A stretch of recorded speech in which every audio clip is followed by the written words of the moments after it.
Hi guys.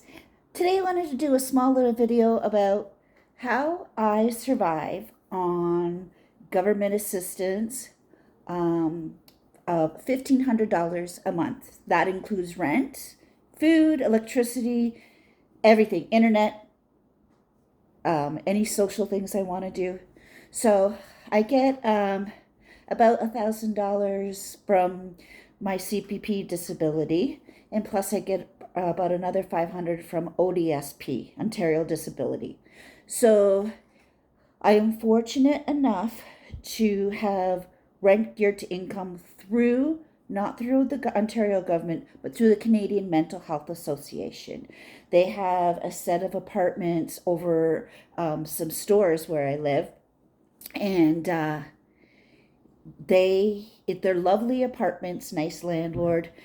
So they pay half my rent, which is about 600, about $1,200. So they pay half of that, and they also pay for my electricity and my water. The water bill is a very important one because the water bills here in Northern Ontario and especially Bancroft are very high. So I'm very, very fortunate, and I know that I am very fortunate. I still watch how much water I use, and I still watch how much electricity I use. I was brought up that way, and that's what I do because the more I can save for uh, people that um, for the government and for people that are working to help me be able to stay home safely is to respect my staff, respect the opportunities I have. So that's about half of my but well, about 600 of my 1500. Then I have life insurance that I pay every month, which is about $55. Um, and I'm lucky to even have that because most transplant patients cannot get life insurance. We can't get travel insurance. We can't get anything.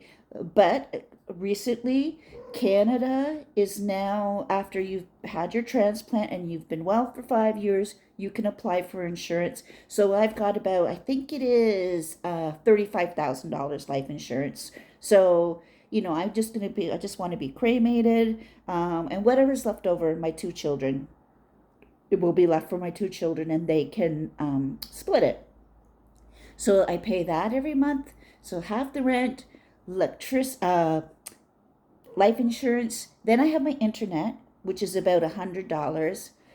Don't tell anyone, but me and my neighbor, we share internet. I get my internet through not Bell or any big company. I get it through Virgin. So I pay about $80, and it is unlimited. Works great, and it's got me, my neighbor's daughter. When she's there, we'll have multiple things going on, and it works great. The next thing I have to pay for is, so there's another $100. Groceries. So I save money with the groceries with the shopping apps like I showed you. I also have to I get my medication. My medication is a couple of $1,000s a month. Thank goodness Ontario Disability pays for my medicine. I the government paid $1 million for my transplant. Be hard if I couldn't afford the medication, so they help with that. Thank goodness I started work when I was young and I listened to my parents. I started working when I was 13 at Wendy's with my brother. So you never know when you're going to get sick or need these programs.